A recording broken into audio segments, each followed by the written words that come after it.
శాంతి 3/3/2024 అవ్యక్త మురళి ఆధారంతో సేవ చేస్తూ కూడా విదేహీ స్థితిని అనుభవం చేసే యోగాభ్యాసం చేద్దాం. ఓం శాంతి. నేను సర్వశ్రేష్ఠ భాగ్యవాన్ ఆత్మను,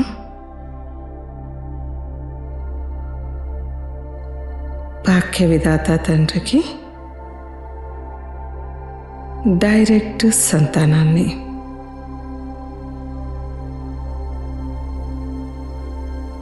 నావన్నీ అతీతమైనవి.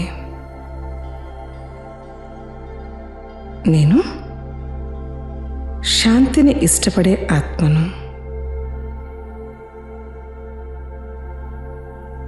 శాంతి నా స్వధర్మం.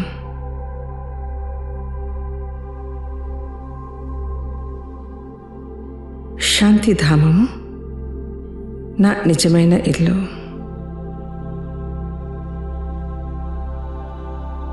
నేను తిరిగి నా ఇల్లైన శాంతిధామానికి వెళ్ళిపోవాలి.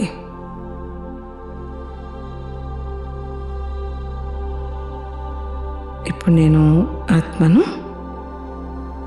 ఈ దేహం నుండి అతీతంగా ఉన్నాను.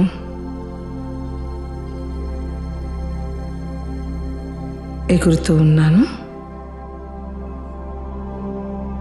నా ఇల్లైన శాంతిధామంలో నా బాబాకి పూర్తిగా దగ్గరగా వెళ్ళి కూర్చున్నాను.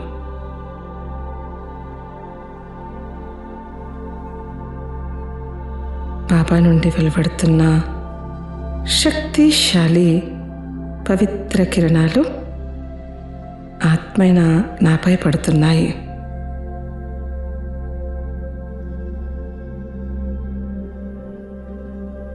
నా రాయల్ రూపాల యొక్క జీవన బంధనం అనే దారాలను కాల్చి సమాప్తం చేస్తున్నాయి.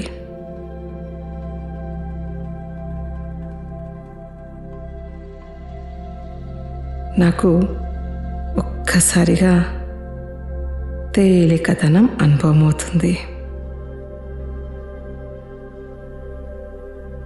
అన్ని రకాల బంధనాల నుండి ముక్తి అయిపోయాను.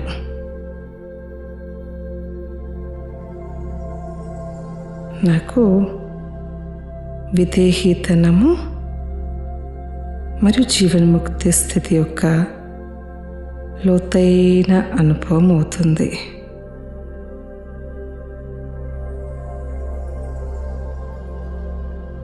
నేను అన్ని రకాల వాయుమండలాల ప్రభావాల నుంచి ముక్తి అయిపోయాను.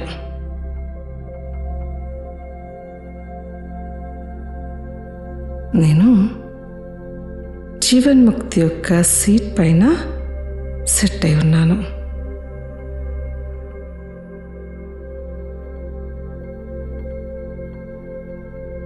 ప్రతి పరిస్థితిని ఆట అనుకొని సహజంగా దాటేస్తున్నాను.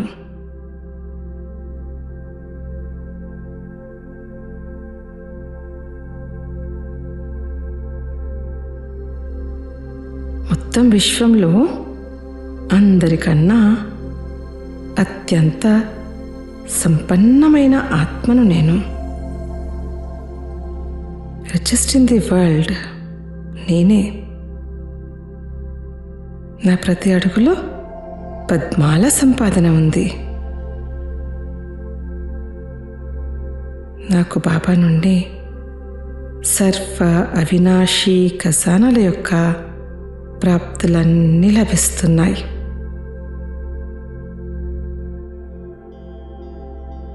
నా ఎదురుగా ఇప్పుడు ఒక దృశ్యం కనిపిస్తుంది.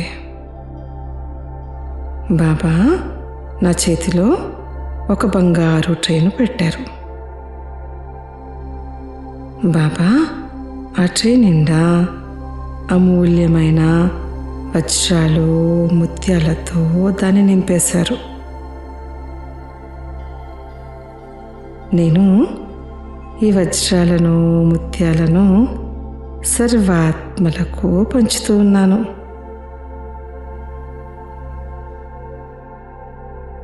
బాబా ఈ ట్రేని ఇంకా ఇంకా కూడా వజ్రాలు ముత్యాలతో నింపుతూ ఉన్నారు.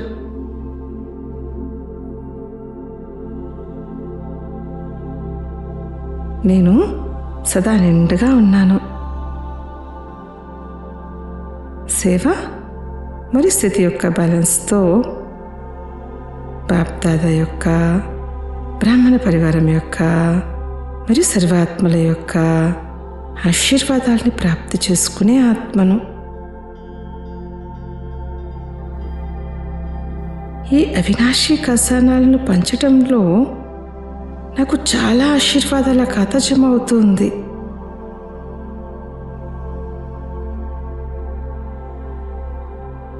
నా భక్తాత్మలు నా ఈ ఆశీర్వాదాలనే ద్వాపరయుగం నుండి నా జడ చిత్రాల ద్వారా ప్రాప్తి చేసుకుంటూ వస్తున్నారు.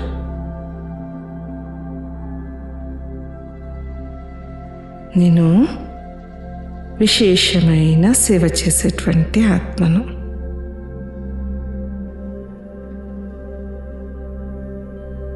నేను సేవలో స్థితిపైన అటెన్షన్ పెట్టేటువంటి ఆత్మను.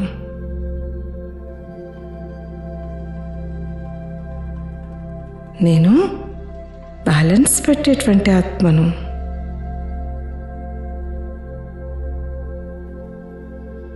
నాకైతే అంతా మంచి జరుగుతుంది, మంచి జరిగేదే ఉంది.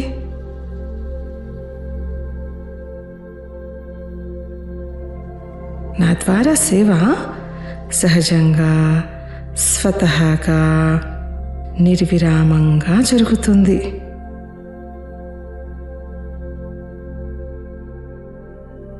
నేను ఉల్లాస ఉత్సాహాల్లో ఉంటూ సేవ చేసే ఆత్మను.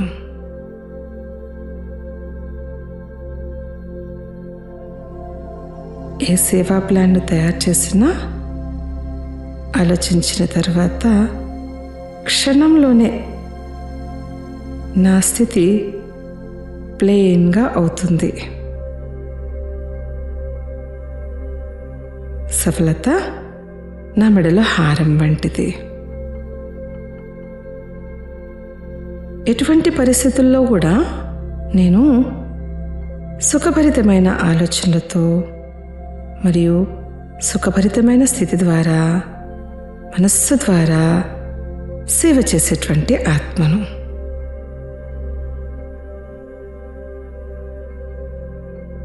నేను జ్ఞాని ఆత్మను, సర్వశక్తి సంపన్న ఆత్మను, సదా బంధన్ ముక్త ఆత్మను, సదా ఆత్మిక నశాల్లో ఉండేటువంటి ఆత్మను. ఓం శాంతి శాంతి శాంతి.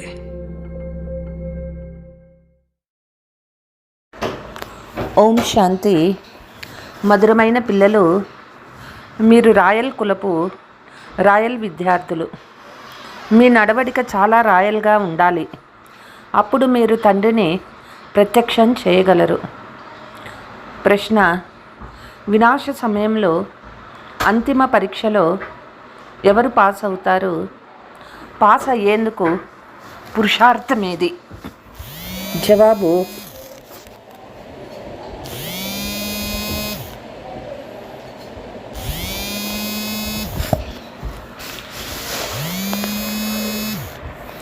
ఎవరికైతే అంతిమ సమయంలో తండ్రి తప్ప పాత ప్రపంచంలోని వస్తువులేవి గుర్తురావో వారే అంతిమ సమయంలో పాస్ అవుతారు. అవి గుర్తుకొస్తే ఫెయిల్ అవుతారు. కాబట్టి ఈ బేహద్దు ప్రపంచమంతటిపై మమకారం తొలగించుకోవాలి. భాయి స్థితి పక్కా ఉండాలి. దేహాభిమానం తొలగిపోయి ఉండాలి. ఓం శాంతి. మేము ఎంతో గొప్ప రాయల్ విద్యార్థులము. అనంతమైన యజమాని మమ్మల్ని చదివిస్తున్నారనే నష ఉండాలి. మీరు ఎంత ఉన్నతమైన కులానికి చెందిన రాయల్ విద్యార్థులు. అందువల్ల రాయల్ విద్యార్థుల నడవడిక కూడా రాయల్గా ఉండాలి. అప్పుడే తండ్రిని ప్రత్యక్షం చేయగలరు. మీరు విశ్వంలో శ్రీమతంను అనుసరించి శాంతి స్థాపన చేసేందుకు నిమిత్తంగా అయ్యారు. మీకు శాంతి బహుమతి లభిస్తుంది. అది కూడా ఒక్క జన్మకు మాత్రమే కాదు, జన్మాంతరాలకు లభిస్తుంది. ఇంత గొప్ప బహుమతికి పిల్లలు తండ్రికి ఏ విధంగా ధన్యవాదాలు తెలియచేస్తారు. తండ్రి వారంతటకు వారే వచ్చి అరచేతిలో స్వర్గం ఇస్తారు. తండ్రి వచ్చి స్వర్గం ఇస్తారని పిల్లలకేమైనా తెలుసా? ఇప్పుడు తండ్రి చెప్తూ ఉన్నారు, మధురమైన పిల్లలు, నన్ను స్మృతి చెయ్యండి. స్మృతి చేయమని ఎందుకు చెప్తూ ఉన్నారు? ఎందుకంటే ఈ స్మృతి ద్వారానే వికర్మలు వినాశమవుతాయి. అనంతమైన తండ్రి పరిచయం లభిస్తుంది. మీకు పురుషార్థం చేసే అవకాశం కూడా ఉంది. శ్రీమతాన్ని అనుసరించి ఎంత పురుషార్థం చేస్తారో అంత ఉన్నతమైన పదవి లభిస్తుంది. తండ్రి, టీచర్, సద్గురు ముగ్గురి శ్రీమతం లభిస్తుంది. దాని అనుసారం నడుచుకోవాలి. మీ ఇంటిలోనే ఉండాలి.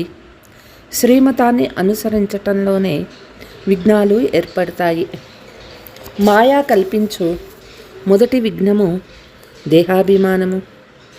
తండ్రి చెప్తూ ఉన్నారు, స్వయాన్ని ఆత్మగా భావించి ఇంత చెప్తూ ఉన్న శ్రీమతాన్ని ఎందుకు అనుసరించరు?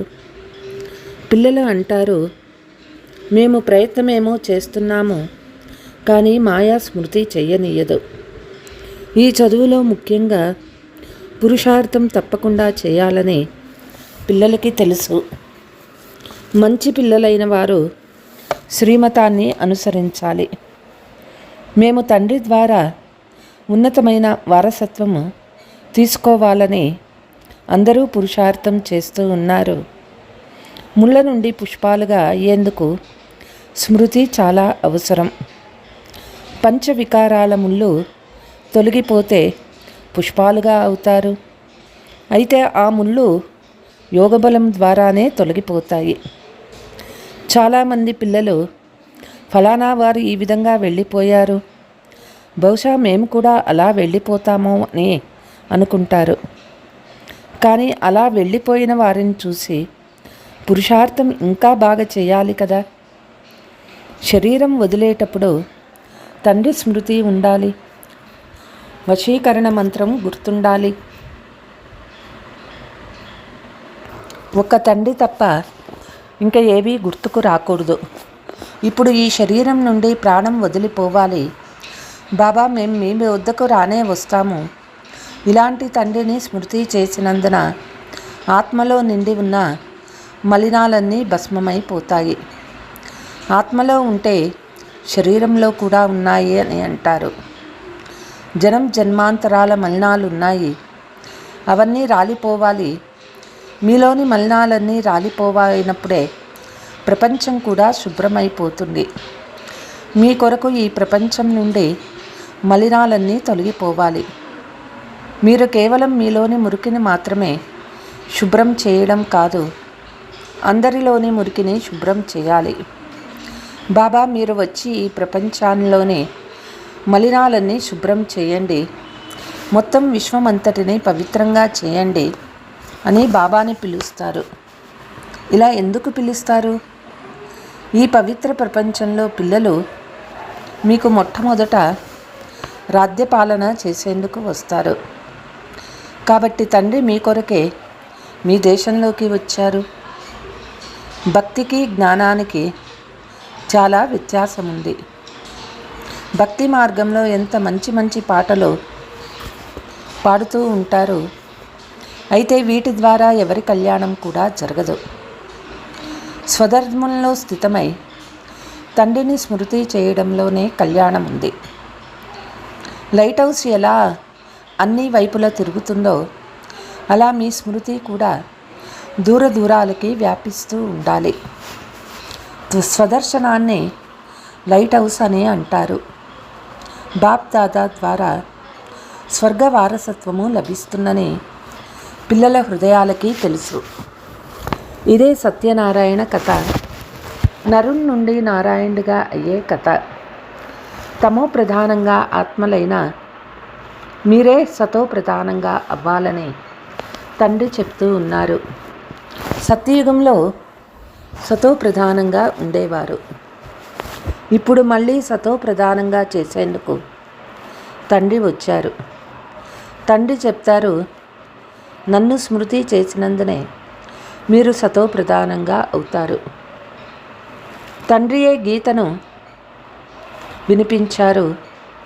ఇప్పుడైతే మనుషులు వినిపిస్తూ ఉన్నారు. ఎంత తేడా ఉన్నది. భగవంతుడే వారే మనుషుల్ని దేవతలుగా చేస్తారు. నూతన ప్రపంచంలో ఉండేది పవిత్ర దేవతలు. అనంతమైన తండ్రి నూతన ప్రపంచ వారసత్వాన్ని ఇచ్చేవారు. తండ్రిని స్మృతి చేస్తూ ఉంటే అంతుమతి సోగతి అయిపోతుంది. తండ్రి పురుషోత్తములుగా తయారు చేసేందుకు సంగమయుగంలో వస్తారని మీకు తెలుసు. ఇప్పుడు ఈ 84 జన్మల చక్రము పూర్తి అవుతుంది, మళ్ళీ ప్రారంభమవుతుంది. ఇది కూడా చాలా సంతోషించే విషయం. ప్రదర్శనీలో ఎవరైతే వస్తారో వారిని కూడా మొదట శివబాబా చిత్రం ముందుకు తీసుకువచ్చి నిలబెట్టండి. తండ్రి చెప్తూ ఉన్నారు, తండ్రి స్మృతి చేసినందున మీరు లక్ష్మీనారాయణలాగా అవుతారు. తండ్రి నుండి సత్యయుగపు వారసత్వం లభిస్తుంది. భారతదేశం సత్యయుగంగా ఉండేది. ఇప్పుడు అలా లేదు, మళ్ళీ తయారు అవ్వాలి. కాబట్టే తండ్రిని చక్రవర్తి పదవిని స్మృతి చేస్తే అంతుమతి సోగతి అవుతుంది. మీరు సత్యమైన తండ్రి వీరికి పిల్లలుగా అయినందున మీరు సత్యఖండానికి యజమానులుగా అవుతారు. మొట్టమొదట పరమాత్మను పక్కా చేయించండి. అల్ఫ్ అంటే బాబా, బే అంటే చక్రవర్తి పదవి. తండ్రిని స్మృతి చేస్తే స్మృతి ద్వారానే వికర్మలు వినాశమవుతాయి. మీరు స్వర్గంలోకి వెళ్ళిపోతారు. ఎంత సులభమో!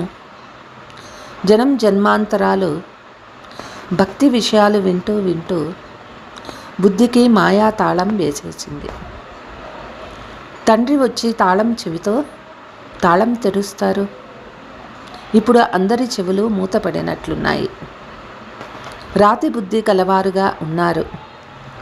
శివబాబా స్మృతి ఉందా, స్వర్గ వారసత్వం గుర్తుందా అని మీరు వ్రాయను కూడా వ్రాస్తారు. చక్రవర్తి పదవి గుర్తు వస్తూనే నోరు తీయగా అవుతుంది. తండ్రి అంటూ ఉన్నారు, నేను పిల్లలకి ఎంతో గొప్ప ఉపకారం చేస్తూ ఉన్నారు. అయినా పిల్లలు మనుషులు అపకారం చేస్తూ వచ్చారు. అయితే అది కూడా డ్రామాలో నిర్ణయించబడి ఉంది.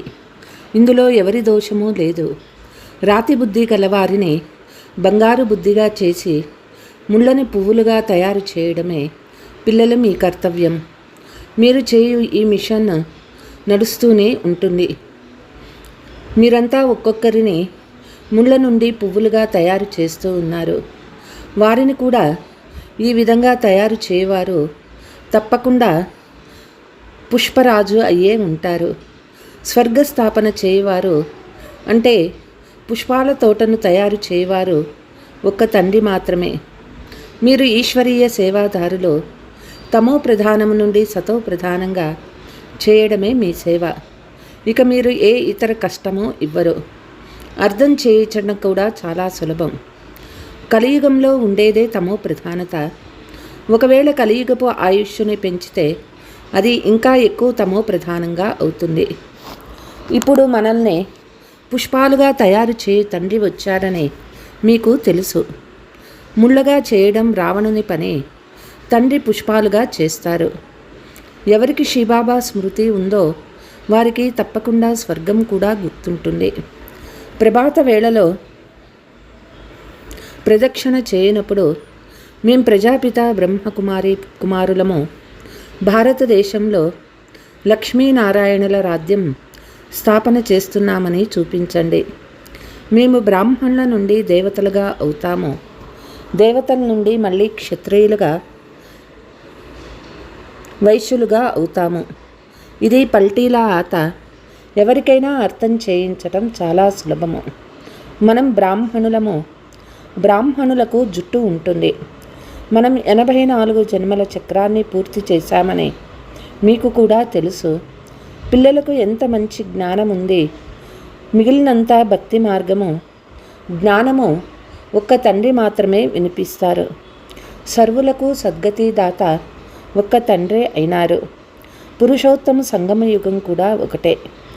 ఈ సమయంలో పిల్లలు మిమ్మల్ని తండ్రి చదివిస్తూ ఉన్నారు.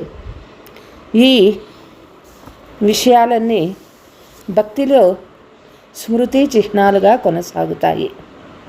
తండ్రి పిల్లలైన మీకు పురుషార్థం ద్వారా వారసత్వం తీసుకోగలమని పిల్లలకి దారి చూపించారు. ఈ చదువు చాలా సులభము. నరుని నుండి నారాయణుగా తయారు చేసే చదువు. దీనిని కథ అని అనరాదు. ఎందుకంటే కథలో ఏ లక్ష్యమో ఉండదు. చదువులో లక్ష్యం ఉంటుంది. చదివించేవారు ఎవరు? జ్ఞానసాగరుడు తండ్రి అంటూ ఉన్నారు. బాబా వచ్చి మీ జోలను రతనాలతో నింపుతూ ఉన్నారు. అనంతమైన తండ్రిని మీరు ఏ ప్రశ్న అడుగుతారు? ఈ సమయంలో అందరూ రాతి బుద్ధి గలవారిగా ఉన్నారు. రావణుడంటేనే తెలియదు. ఇప్పుడు ప్రశ్నించుటకు మీకు తెలివి లభించింది. అసలు రావణుడెవరో చెప్పమని మనుషుల్ని అడగండి. రావణుడు ఎప్పుడు జయించాడో, ఎప్పటి నుండి తగలబెడుతూ ఉన్నారు అని అడిగితే వారు అనాది నుండి అని అంటారు. మీరు అనేక ప్రశ్నలు అడగగలుగుతారు. అది కూడా సమయం వచ్చినప్పుడు అడుగుతారు. ఎవరూ సమాధానం చెప్పలేరు. మీ ఆత్మలన్నీ స్మృతి యాత్రలో తత్పరమైపోయినాయి. ఇప్పుడు మిమ్మల్ని మీరు ప్రశ్నించుకోండి. మేము సతో ప్రధానంగా అయినామా? మీ మనస్సాక్షిగా చెప్తూ ఉన్నారా? ఇప్పుడు మీరు ఇంకా కర్మాతీత స్థితికి రాలేదు. వచ్చి తీరాలి. ఇప్పుడు మీరు చాలా కొద్దిగా మాత్రమే ఉన్నారు. అందుకే మీ మాటలు ఎవ్వరూ వినరు. అంతేకాక మీరు చెప్పే విషయాలు చాలా భిన్నంగా ఉంటాయి. మొట్టమొదట సంగమ యుగంలో తండ్రి మాత్రం వస్తారని తెలపండి. ఒక్కొక్క విషయం అర్థం చేసుకున్న తర్వాతనే ముందుకి తీసుకువెళ్ళండి. చాలా ఓపికతో, ప్రీతితో మీకు 2 తండ్రులు, లౌకిక తండ్రి, పారలౌకిక తండ్రి అని అర్థం చేయించండి. పారలౌకిక తండ్రి ద్వారా సతో ప్రధానంగా అయినప్పుడు అనంతమైన వారసత్వం లభిస్తుంది. తండ్రికి గుర్తుకు వస్తే సంతోషం పాదరసం మీటర్ పెరుగుతుంది. పిల్లలు మీలో అనేక గుణాలు నింపబడతాయి. పిల్లలు మిమ్మల్ని తండ్రి వచ్చి అర్హులుగా చేస్తారు. ఆరోగ్యం, ఐశ్వర్యం కూడా ఇస్తారు.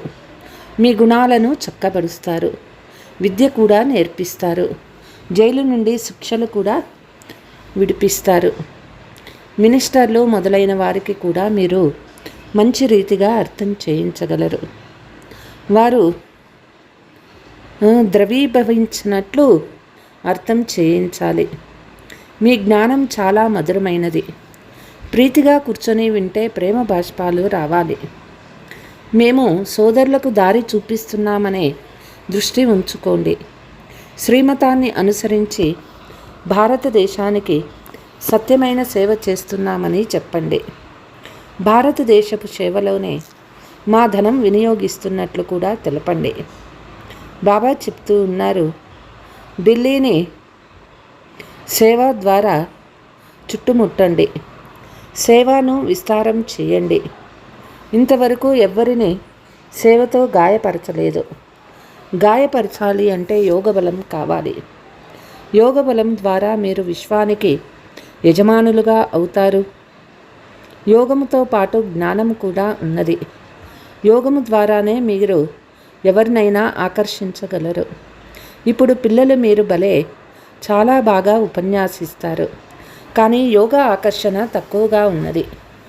ముఖ్యమైనది యోగము. పిల్లలు మీరు యోగము ద్వారా స్వయాన్ని పవిత్రంగా చేసుకుంటారు కనుక యోగబలం చాలా అవసరం. అది చాలా తక్కువ ఉన్నది. ఆంతరికంగా సంతోషంతో నాట్యం చేయాలి. ఇది సంతోషపు నృత్యము. జ్ఞానయోగాల ద్వారా మీరు లోపల నృత్యం చేస్తారు. తండ్రి స్మృతిలో ఉంటూ అశరీరులుగా అవుతారు. జ్ఞానము ద్వారా అశరీరులుగా అవ్వాలి. అంతేకాని ఇందులో అదృశ్యమయ్యే మాటే లేదు. బుద్ధిలో జ్ఞానం ఉండాలి. ఇంటికి వెళ్ళాలి. మళ్ళీ రాజ్యంలోకి వస్తారు. తండ్రి వినాశనం స్థాపనలను సాక్షాత్కారం కూడా చేయించారు. ఈ ప్రపంచమంతా ఖాళీ భస్మమై ఉంది. మనం నూతన ప్రపంచానికి అర్హులుగా అవుతున్నాము. ఇప్పుడు ఇంటికి వెళ్ళాలి. కావున శరీరంపై కూడా ఎలాంటి మమకారం ఉండకూడదు. ఈ శరీరం నుండి, ఈ ప్రపంచం నుండి అతీతంగా ఉండాలి. కేవలం మీ ఇంటిని మరియు రాజధానిని స్మృతి చెయ్యాలి.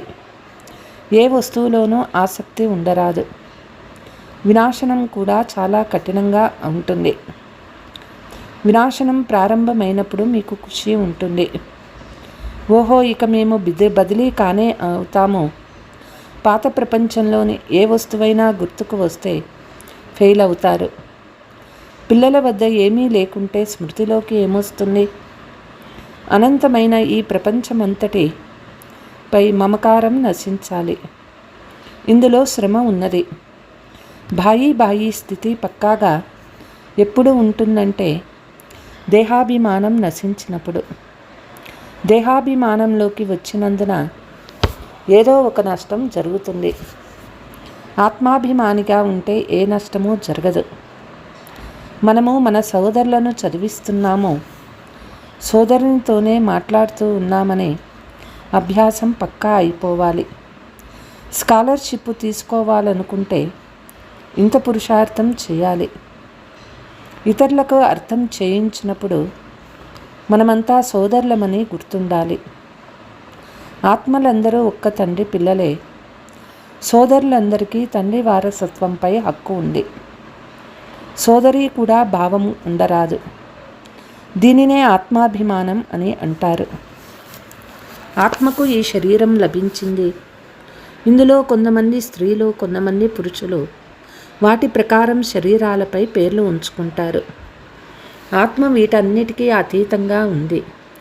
బాబా ఏ దారి చూపిస్తున్నారో అది చాలా సరైన దారి. దీనిని గురించి ఆలోచిస్తూ ఉండాలి.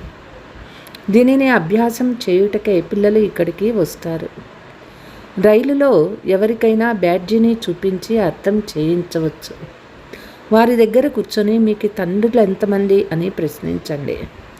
తర్వాత దానికి జవాబు కూడా మీరే ఇవ్వండి.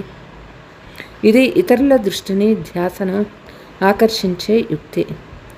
మీకు 2 తండ్రులు, మాకు 3 తండ్రులు అని చెప్పండి. అలౌకిక తండ్రి ద్వారా మనకి వారసత్వం లభిస్తుందని చెప్పండి. మీ వద్ద ఫస్ట్ క్లాస్ వస్తువులున్నాయి, దీనివల్ల లాభం ఏమిటి అని ఎవరైనా అడుగుతారు. అందులో ఊత కర్రలపై అందరికీ మార్గం చూపడమే మా కర్తవ్యము అని చెప్పండి. క్రైస్తవ కన్యలు నన్స్ సేవ ఎట్లా చేస్తారో మీరు కూడా అలా చేయండి. చాలామంది ప్రజలను తయారు చేయాలి. ఉన్నత పదవి పొందేందుకు పురుషార్థం చేయాలి. ఉన్నతం చెందే కళకు అందరికీ దారి చూపిస్తారు. ఒక్క తండ్రిని స్మృతి చేస్తూ ఉన్న చాలా ఖుషి ఉంటుంది. వికర్మలు కూడా వినాశనం అవుతాయి. తండ్రి నుండి వారసత్వం తీసుకోవడం చాలా సులభము. కానీ చాలామంది పిల్లలు పొరపాట్లు చేస్తూ ఉంటారు, అజాగ్రత్తగా ఉంటారు. अच्छा, मीठे मीठे सिकीलते बच्चों प्रति मात पिता बाप दादा का याद प्यार और गुड मॉर्निंग। रूहानी बाप की रूहानी बच्चों को नमस्ते। हम रूहानी बच्चों की रूहानी मात पिता बाप दादा को याद प्यार और गुड मॉर्निंग, डबल नमस्ते। ధారణ: అంతిమ సమయంలో ఉత్తీర్ణులయ్యేందుకు ఈ శరీరం నుండి ప్రపంచం నుండి అతీతంగా అవ్వాలి. ఏ వస్తువులోనూ ఆసక్తి ఉంచుకోరాదు. ఇప్పుడు మనం బదిలీ అవ్వనే అవుతాము అని బుద్ధిలో ఉంచుకోవాలి. చాలా ఓర్పుతో ప్రీతితో అందరికీ ఇద్దరు తండ్రుల పరిచయం ఇవ్వండి. జ్ఞానరత్నాలతో బుద్ధి రూపీ జోలను నింపుకొని దానం చేయండి. ముళ్ళని పుష్పాలుగా చేసే సేవ తప్పకుండా చేయాలి. వరదానము: తండ్రి మరియు సేవలో నిమగ్నమై ఉండే నిర్విఘ్న నిరంతర సేవాధారి భవ. ఎక్కడైతే సేవ చేయాలనే ఉత్సాహం ఉందో అక్కడ అనేక విషయాల నుండి సహజంగానే దూరమైపోతారు. ఒక్క తండ్రి మరియు సేవలో మగ్నమై ఉంటే నిర్విఘ్న నిరంతర సేవాదారులుగా అయ్యి సహజంగానే మాయాజీత్ అవుతారు. ప్రతి సమయం సేవ యొక్క రూపురేఖలు మారిపోతూ ఉన్నాయి, ఇంకా మారిపోతూ ఉంటాయి. ఇప్పుడు మీరు ఎక్కువగా చెప్పాల్సిన పని ఉండదు, కానీ వారే స్వయంగా ఇది శ్రేష్టమైన కార్యము, అందువల్ల మమ్మల్ని కూడా సహయోగులుగా చేయండి అని అంటారు. ఇది సమయం యొక్క సమీపతకు గుర్తు. కాబట్టి మంచి ఉమంగ ఉత్సాహాలతో సేవ చేస్తూ ముందుకు వెళ్ళండి. స్లోగన్: సంపన్నతా స్థితిలో స్థితమై ప్రకృతి యొక్క అలజడిని సాగిపోతున్న మేఘాల వలె అనుభవం చేయండి. అచ్చా, ఓం శాంతి.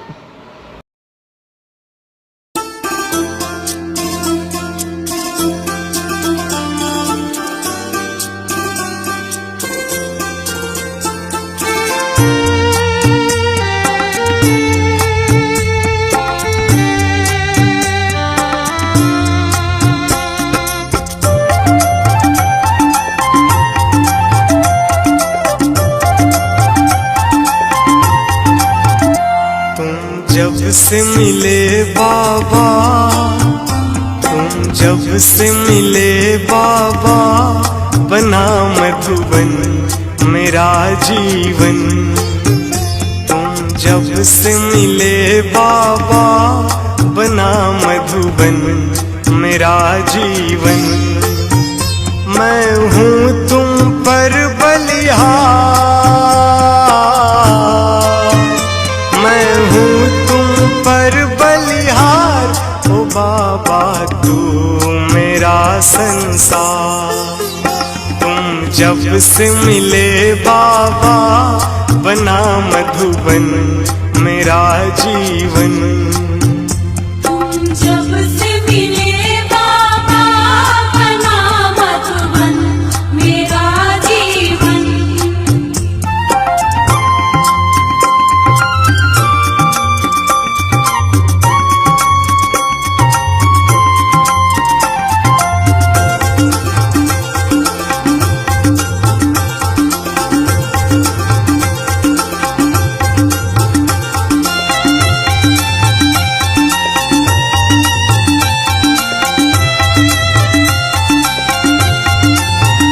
सबने तुमको कितना ढूंढा, पर पा न सका तुमको कोई।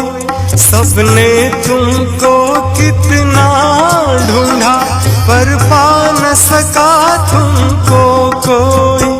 खुद तुमने जिसे आकर ढूंढा, बच्चे हम वो कोटों में कोई।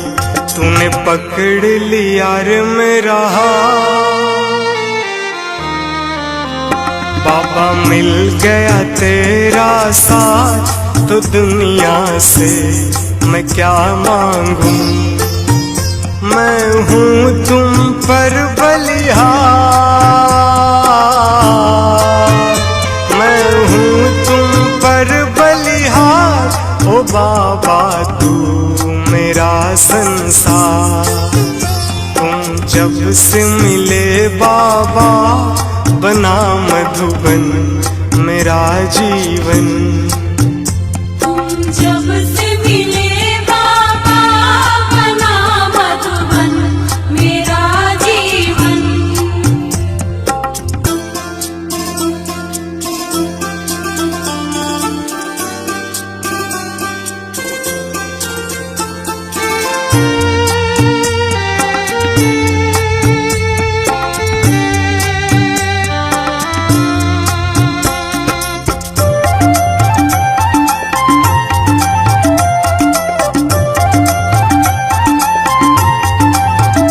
बरसों से प्यासी थी अखियां दर्शन पाने तेरे बाबा। बरसों से प्यासी थी अखियां दर्शन पाने तेरे बाबा। दिल की धड़कन यही कहती थी कहीं मिल जाए प्यारे बाबा। जो तू मिल गया अब साकार। मैं तो हूँ तुम पर बलिहार ओ बाबा करन करावन हार। तुम हो सृष्टि के साथ, तुम हो सृष्टि के साथ ओ बाबा तू मेरा संसार। तुम जब से मिले बाबा बना मधुबन मेरा जीवन। तुम जब से मिले बाबा बना मधुबन मेरा जीवन। मैं हूँ तुम पर बलिहार, मैं हूँ तुम पर बलिहार ओ बाबा तू मेरा संसार।